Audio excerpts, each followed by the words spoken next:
Hello friends, wani daga cikin subscribers ina ya tambaye ni ya ce ya kasa siyan Trump token a Metamask. Alright, a wannan video din zan faɗa maka me yasa ka kasa siyan Trump token a Metamask. Ga wayanda ba su sani ba, sunana Bilyamin Suleiman, kuma a wannan channel din zan dinga magana akan abin da ya shafi cryptocurrency, NFT, staking da kuma sauransu.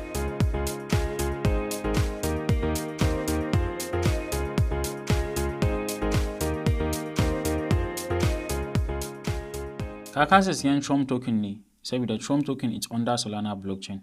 Kuma Metamask baya supporting Solana. It's only for EVM blockchains.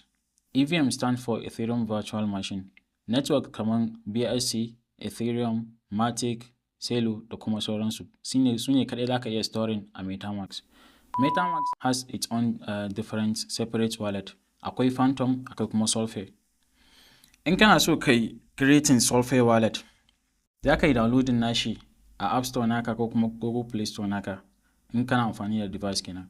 In kuma kana amfani da desktop, za ka yi search nashi kamar yadda muka yi following previous video namu inda muka yi downloading extension na Metamask muka yi creating wallet. You do the same for Phantom. You go to your Chrome, you search Phantom wallet extension. Shi ma za ka yi adding nashi same way yadda muka yi adding Metamask. You add it to your Chrome, add, wait for it to load for a second. Alright, it downloaded here. Zai baka two options, kamar yadda muka samu two options a previous wallet namu. Either to create new wallet ko kuma already have a wallet. Create a new wallet yana nufin cewa baka da wallet, baka da phrases, baka da komai.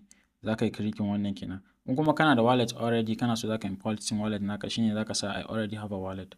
So we assume ba mu da wallet. Sai ka yi clicking create a new wallet. Ya baka option continue with email ko kuma create a seed phrase wallet. So aim namu shine me making a decentralized wallet. In a sense that za mu samu wallet ba tare da email ko phone number ba. So za mu sa create a wallet with this. So za mu sa password namu.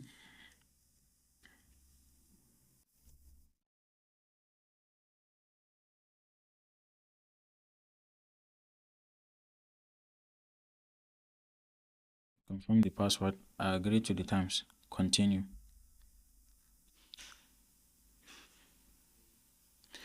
So like we did in our previous video as well, that's back seed phrases. Shima, you have to write it down. Saboda like I said, in losing phrases naka, kai losing assets naka, there is no way to recover your phrases.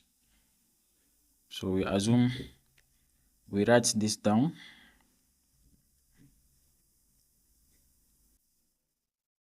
Alright, I write mine down. Like I click in I saved my secret phrases. Sai kai click in continue. You are all done. Get started. Wannan shine steps in da za ka yi following wajen creating Phantom wallet. Like I said, Solana most popular wallets guda biyu ne. Akwai Phantom ko kuma Solfay.